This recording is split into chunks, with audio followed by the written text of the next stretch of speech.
Basista continuó su explicación de este modo. Cuando sufrimos gran confusión mental, no podemos encontrar con claridad nuestro camino. Incapaces de ver la solución que tenemos delante de los ojos, tomamos un camino equivocado contra nuestro propio interés. Las fuerzas vitales se agitan intensamente por esta confusión y fluyen sin control por las nadis. Como resultado de este movimiento caótico, algunas nadis reciben muy escasa energía y otras se obstruyen por el exceso de prana. Entonces se producen trastornos en el metabolismo, indigestión, hambre excesiva y otras disfunciones del sistema digestivo. En esas condiciones, el alimento que ingerimos se transforma en veneno. El proceso natural del alimento en el cuerpo se altera gravemente y produce trastornos físicos de distinta gravedad. Por consiguiente, los trastornos psíquicos, como la confusión mental, puede producir enfermedades psíquicas. Lo mismo que una purga puede mover los intestinos, ciertos mantras como Ya, Ra, La, Va y otros pueden remediar los trastornos psicosomáticos. Otras medidas para curar estas alteraciones son las buenas acciones, el servicio a los santos, y por estos medios la mente se purifica y el corazón se llena de alegría. Las fuerzas vitales fluyen por las nadis sin obstrucción. La digestión se normaliza y las enfermedades se superan. Por la práctica de puraka o inhalación, si la energía kundalini que reposa en la base de la columna vertebral está quieta y mantiene el resto del prana en equilibrio, el cuerpo permanece firme y tranquilo. Cuando las nadis se calientan por medio de la retención del aliento o kumbhaka, la kundalini sube vertiginosamente y su energía se extiende por todas las nadis, que se purifican y desprenden luz y calor. Entonces el yogi puede trasladarse por el espacio. Cuando la práctica del rechaka o exhalación, la kundalini asciende por el Sushumna Nadi y alcanza el punto llamado Vadachanta y se mantiene allí durante 1 hora. El yogi ve a los dioses y a otros seres puros que se mueven en el espacio. A este respecto, Rama preguntó: ¿cómo es posible a los ojos mortales contemplar a los seres celestiales? Vasista respondió: ningún mortal puede ver con sus ojos físicos a estos seres celestiales, por supuesto, pero con el ojo de la inteligencia pura pueden ser vistos, como en un sueño, y pueden satisfacer nuestros deseos.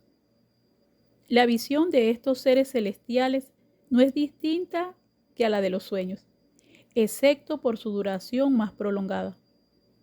Si después del rechaka somos capaces de sujetar el prana en el Vadachanta durante cierto tiempo, este prana puede entrar en otros cuerpos cercanos.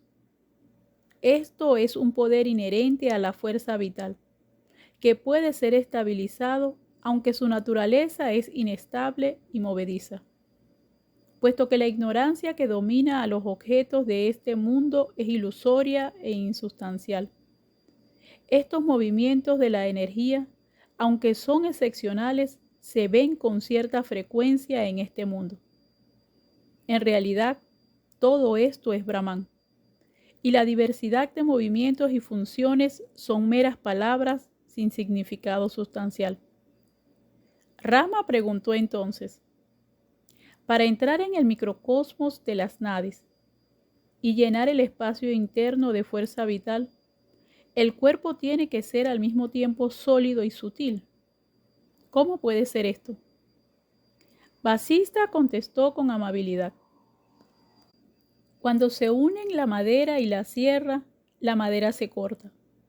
Cuando la madera se frota con la madera, surge el fuego.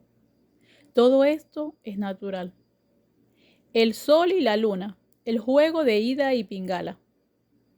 En el cuerpo hay dos fuerzas que se unen en el abdomen y forman una especie de bastón hueco por donde fluye la Kundalini. Esta Kundalini está a medio camino entre el cielo y la tierra y vibra continuamente con la fuerza vital. Desde su sede del corazón, Hridayan, experiencia todas las cosas y mantiene los centros psíquicos en estado de vibración o movimiento constante. Devora y digiere todos los alimentos. Hace vibrar a todos los centros psíquicos por el movimiento del prana. Mantiene el calor del cuerpo hasta que todas las sustancias han sido consumidas. El prana es frío por naturaleza, pero el cuerpo se calienta a causa de él. Se extiende por todo el cuerpo, aunque reside en el corazón, donde es contemplado por los yogis. Tiene la naturaleza del conocimiento, y a su luz los objetos lejanos parecen cercanos. El ser es frío como la luna, pero de esta luna brota el fuego. El cuerpo se forma con la fría luna y el cálido fuego. De hecho, todo el universo está formado por estos dos elementos, la fría luna y el fuego caliente. También puedes considerar que este mundo es una creación del conocimiento y de la ignorancia, es decir, una mezcla de realidad e irrealidad. En tal caso, la conciencia, la luz y el conocimiento pueden considerarse el sol o el fuego, mientras que la materia inerte, la oscuridad y la ignorancia son la representación de la fría luna. En el cuerpo, el fuego y la luna tienen una relación causal mutua. Desde un punto de vista, esta relación es generativa, de modo que uno da origen al otro, como la semilla y el árbol. Pero desde otro punto de vista, esta relación es destructiva, porque una destruye a la otra, como la luz a la oscuridad. Ambas acciones son obvias y todos podemos experienciarlas directamente, aunque muchos querrán argumentar que esta actividad o causación es absurda, puesto que no existe deseo ni motivación alguna para que esto se realice así.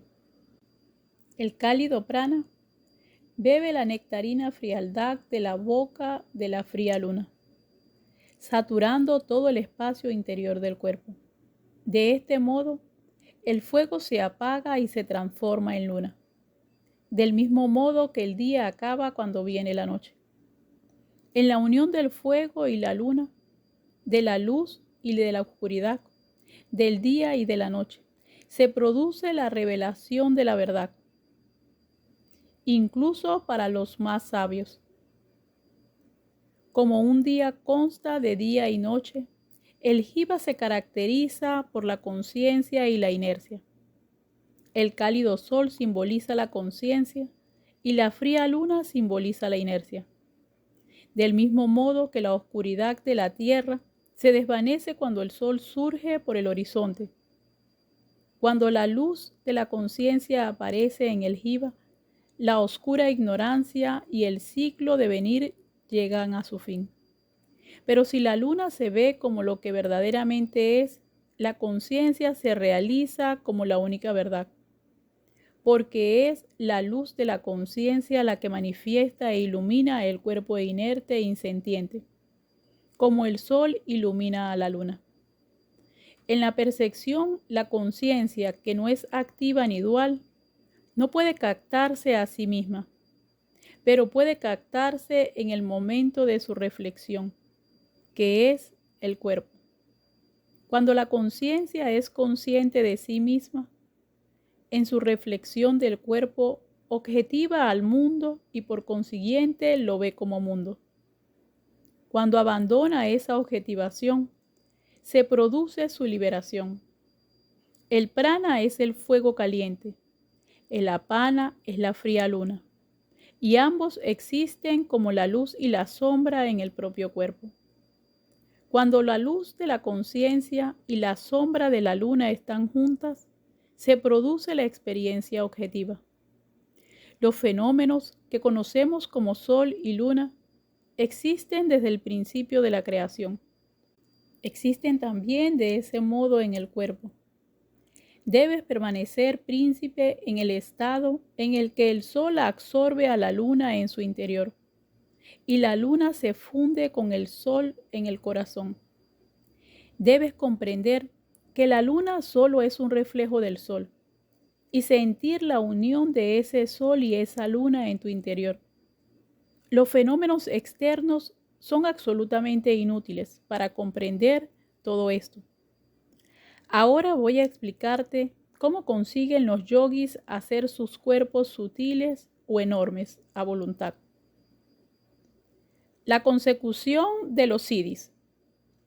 Encima del loto del corazón Hridayam hay una chispa de fuego que arde constantemente y puede ser estimulado con rapidez, pero como es de la naturaleza de la conciencia, se manifiesta como luz del conocimiento. Cuando aumenta lo suficiente, es capaz de disolver en un instante el cuerpo entero, los demás elementos del cuerpo, incluso el agua que hay en él, se evaporan a causa de su calor. Cuando ha abandonado los dos cuerpos, el material y el sutil, es capaz de trasladarse a su antojo por el espacio. La fuerza Kundalini asciende entonces como el humo y parece fundirse con el espacio vacío. Sujetando rápidamente el manas, la buddhi y el ahankara, esta Kundalini brilla por el tamaño de una mota de polvo resplandeciente. Esta chispa diminuta puede entrar en cualquier cosa que desee y después de materializar los elementos del agua y la tierra que han sido previamente absorbidos en su interior, recupera su forma corporal. De modo que el jiva es capaz de disminuir a un tamaño diminuto o hacerse tan grande como una montaña. Otra variación de este método es la práctica de la exhalación o rechaka, por medio de la cual el jiva es arrojado fuera de la morada de Kundalini y obligado a abandonar el cuerpo, que queda inerte como un tronco muerto. Entonces el jiva puede entrar en otro cuerpo, animado o inanimado, y sentir las experiencias que desee. Después puede ir a un tercer cuerpo o volver al primero a voluntad. Si lo prefiere, puede permanecer como conciencia libre sin entrar en ningún cuerpo concreto. Te he descrito el método yógico y ahora te explicaré el acceso mediante el conocimiento. Lo único que hay en una conciencia pura, invisible, más sutil de lo que puedes imaginar, tranquila, que no se identifica con el mundo ni con las actividades, es consciente de sí misma. Y de ella brota la personalidad individual que llamamos jiva. El jiva percibe su cuerpo irreal como si fuera real y sustancial. Pero cuando se percibe a sí mismo en la luz del autoconocimiento, la ilusión se desvanece.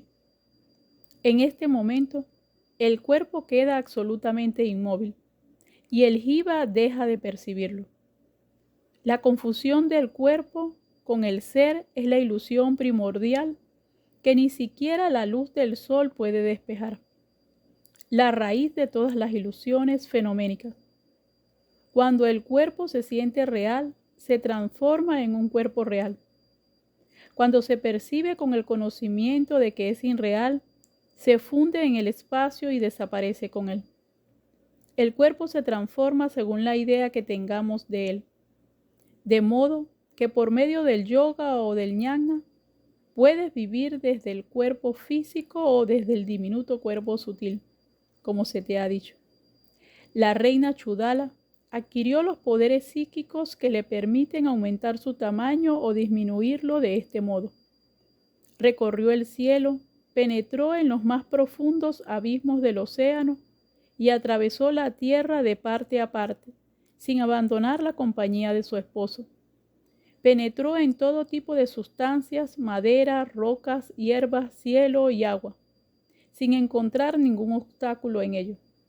Se movió entre los seres divinos y entre los sabios liberados, y conversó con ellos de todos los temas conocidos. Aunque hacía todo lo que podía para iluminar a su esposo, el rey no solo no la comprendía, sino que se burlaba de su comportamiento, que juzgaba demencial y seguía en la ignorancia. Ella comprendió entonces que era absurdo exhibir ante él sus poderes psíquicos. En ese punto Rama inquirió: si una gran yogini como Chudala no pudo conseguir el despertar espiritual del rey, ¿cómo podemos alcanzar la iluminación por nosotros mismos? Vasista respondió con una ligera sonrisa: la enseñanza de un maestro a un discípulo no es más que una figura tradicional. La verdadera causa de la iluminación no es otra que la pureza de la conciencia del discípulo. El autoconocimiento no puede alcanzarse por escuchar ningún tipo de instrucción, ni por actos piadosos de ninguna clase. Solo Brahman conoce a Brahman. Solo el ser conoce al ser, como solo la serpiente conoce sus pies. Sin embargo, historia del mísero Kirata. En los montes Vindhya había un aldeano muy rico que perdió una moneda de cobre. Como era muy tacaño, comenzó a buscarla desesperadamente entre los espesos matorrales, mientras pensaba: con esta moneda puedo hacer algún negocio y obtendré 4 monedas, y después 8, y después más y más. Buscó la moneda durante 3 días, sin percatarse de que la gente se reía de él por tan estúpida ocurrencia. Al 4.º día, en lugar de la ansiada moneda, encontró una preciosa gema. La cogió y volvió a su casa, donde vivió felizmente el resto de sus días. ¿Qué es lo que le hizo encontrar aquella piedra preciosa? Sin duda, su avaricia, que le obligaba a rastrear el bosque día y noche. El discípulo que escucha las enseñanzas de un maestro también obtiene una cosa muy distinta de la que busca. Brahman está más allá de la mente y de los sentidos. No puede ser captado por la enseñanza de ningún maestro, pero sin esta enseñanza tampoco puede ser conocido. El avaro Kirata no habría encontrado la piedra preciosa si no hubiera buscado tenazmente su miserable moneda de cobre durante 3 días. Del mismo modo, la instrucción del maestro se considera la causa del conocimiento, aunque no es efectivamente la causa real. Observa el gran misterio de Maya, querido Rama. El que busca una cosa encuentra otra completamente distinta. Chiquibaja abandonó el mundo. Desprovisto del autoconocimiento, el rey seguía cegado por la ilusión y estaba hundido en un dolor que nada en el mundo podía mitigar. Al cabo del tiempo, buscó la soledad y se limitaba a cumplir sus deberes reales que los ministros le recomendaban.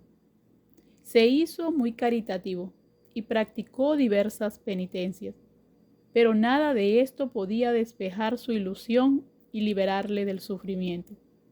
Después de pensar en todo esto, un día dijo a su reina: querida mía, he disfrutado de la monarquía y he experienciado todos los placeres que un hombre puede concebir.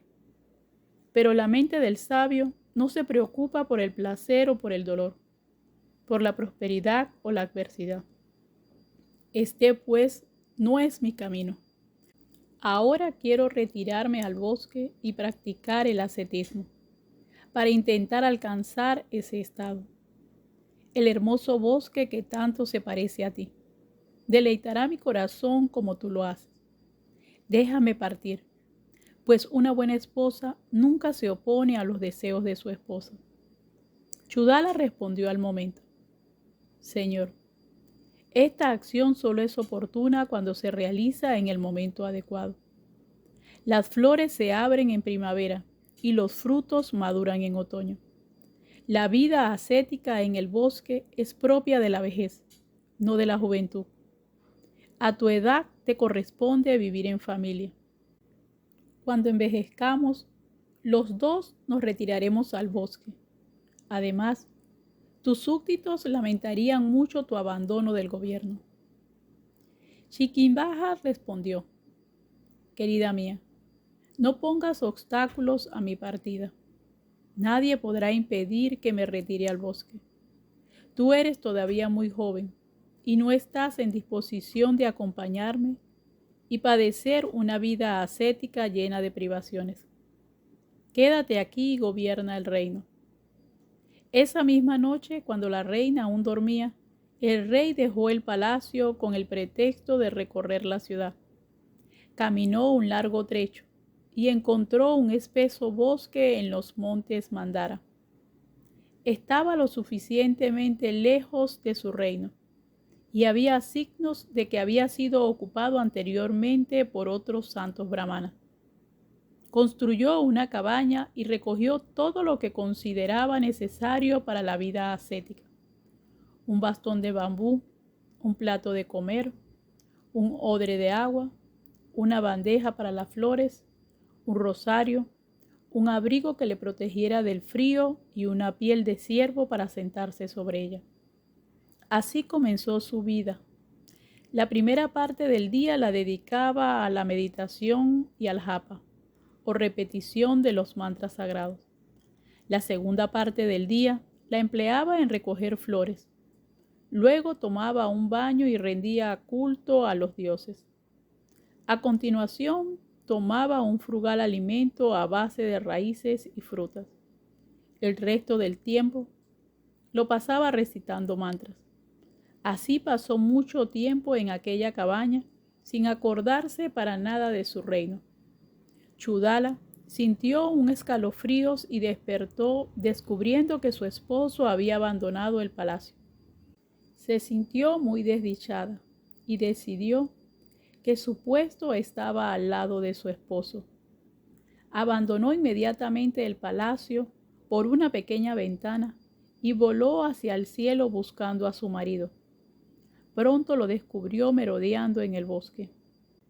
Pero antes de aproximarse a él, contempló los futuros acontecimientos por medio de su visión sobrenatural y vio todo lo que iba a suceder de forma inevitable. Rindiéndose ante la evidencia, regresó al palacio por el mismo camino aéreo que había utilizado para salir de él. Chudala anunció que el rey había abandonado la corte con una misión muy importante, y desde ese momento se puso a dirigir por sí misma las tareas del gobierno. Durante 18 años permaneció en palacio y el rey en el bosque, sin verse uno al otro. Por esa época, el rey comenzaba a mostrar signos de vejez. Cuando Chudala vio que la mente de su esposo había madurado convenientemente, pensó que podía ayudarle a alcanzar la liberación.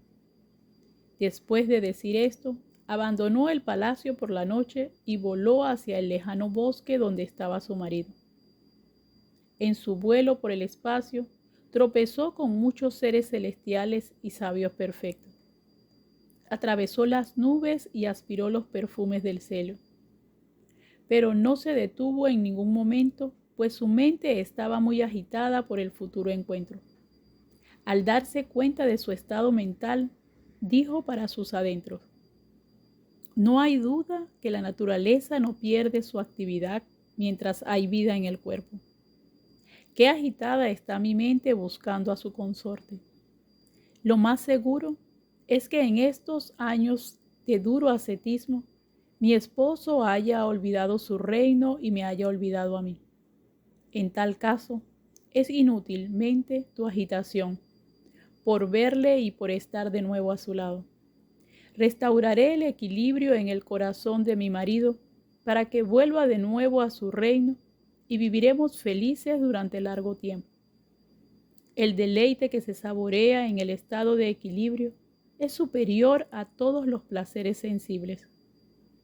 Pensando esto, Chudala llegó a los montes Mandara. Desde su prominente ubicación, vio a su esposo y casi no pudo reconocerlo, pues se había vestido como un asceta y estaba muy delgado. Chudala se sintió muy deprimida al ver a su rey cubierto con un tosco paño, los cabellos enmarañados, demacrado, solitario y con un color tan oscuro que parecía salir de un baño de barro. En un primer momento pensó, ¡qué desgracia! Este es el resultado de su locura. Solo un loco puede encontrarse en este estado. Después de recluirse tantos años en este horrible lugar, le prepararé ahora mismo para alcanzar la liberación. Me acercaré a él disfrazada para que no sospeche. Chudala se disfraza de Kumba. Temerosa de que el rey rechazara otra vez sus enseñanzas, por considerarla una ingenua muchacha, Chudala se transformó en un joven asceta brahmana y apareció ante su esposo. El rey se sintió muy feliz al ver a aquel joven, tan radiante que el rey lo tomó por un ser divino y se postró a sus pies para adorarlo. Chudala aceptó la reverencia y dijo, he recorrido mucho mundo y conocido a muchos sannyasis, pero nunca me habían adorado con tanta devoción. Admiro tu serenidad y tu austeridad. Cuando abandonaste tu palacio para encerrarte en este bosque, escogiste un camino tan peligroso como el filo de una navaja. El rey contestó con devoción, tú debes saber todas las cosas, hijo de los dioses. Tu mera presencia derrama néctar sobre mí. Tengo una esposa muy querida, que en estos momentos gobierna mi reino y te pareces mucho a ella. Benditas sean las flores con las que te he adorado. Nuestra vida alcanza su cenit por el culto a un huésped que llega a ella de improviso. La reverencia a un huésped como tú supera incluso a la que podemos rendir a los dioses. Por favor, dime quién eres y por qué he merecido el honor de tu visita. Chudala, disfrazada de muchacho brahmana, le dijo, en este mundo vive un sabio llamado Narada. Un día que estaba meditando en la orilla del Ganges, oyó el sonido de unos brazaletes y unas risas cercanas. Alguien se estaba bañando en el río, muy cerca de donde él estaba. Movido por la curiosidad, miró en aquella dirección y vio a un grupo de ninfas celestiales que jugaban en el agua, completamente desnudas. Eran incomparablemente hermosas, y su corazón sintió tanto placer al contemplarlas que su mente perdió momentáneamente su equilibrio natural y se sintió incitado por la lujuria. El rey interrumpió en ese momento la narración. Perdona, querido sabio, ¿cómo pudo ser arrastrado por la lujuria si era un sabio liberado, que había superado los deseos y su conciencia era ilimitada como el cielo? El joven brahmana replicó, sobre la naturaleza del placer y el dolor. Todos los seres de los tres mundos, incluyendo a los dioses del cielo, tienen un cuerpo que está sujeto a dos fuerzas contrarias. Una es sabia, pero la otra es ignorante. Y mientras estamos encarnados, el cuerpo está sujeto a la felicidad y a la desgracia, al placer y al dolor, al bien y al mal. Si disfrutamos de objetos agradables, sentimos placer. Y cuando sufrimos privaciones, experimentamos dolor. Así es la naturaleza de cualquier hombre. Si olvidamos el ser que es la pura realidad, aunque sea por un momento, el objeto percibido crece y se yergue ante nosotros como algo real. Mientras mantenemos la conciencia sin rupturas, esto no puede suceder. El sentimiento de placer y dolor confirma al ignorante en la existencia del cuerpo. como la luz confirma la existencia del día y la oscuridad la de la noche. Cuando tales experiencias se reflejan en la conciencia del sabio, no le producen impresión alguna, porque no las considera reales al margen de la conciencia. El sabio solo siente la influencia del objeto presente, pero el ignorante siente una influencia tan poderosa que se obsesiona con el simple recuerdo o imagen del objeto, aunque éste esté ausente. Estas son las características del sabio y del ignorante. La escasa vulnerabilidad del primero supone la liberación, mientras que la espesura de la mente del segundo significa la esclavitud. El rey interrumpió de nuevo al joven para preguntar: pero, ¿cómo pueden brotar el dolor y el placer sensibles en ausencia de un objeto real? Chudala contestó inmediatamente: la causa es la impresión recibida por el corazón a través del cuerpo y de los sentidos, que se expande y crece por sí misma hasta tomar la forma del objeto deseado. Cuando el corazón se siente agitado por esta impresión sensible, la memoria excita al jiva, que reside tranquilo en la kundalini. Todas las nadis del cuerpo que salen de allí se sienten entonces excitadas por aquella sensación placentera o dolorosa. La sensación de placer y la sensación de tristeza afecta de modo diferente a las nadis. Con el placer, las nadis parecen dilatarse y abrirse como una flor. Con la tristeza le sucede lo contrario, pero en un caso u otro se estremecen y vibran provocando el movimiento expansivo del jiva a través del cuerpo. Mientras el jiva no recorre estas nadis excitadas, está liberado y quieto en el loto del corazón.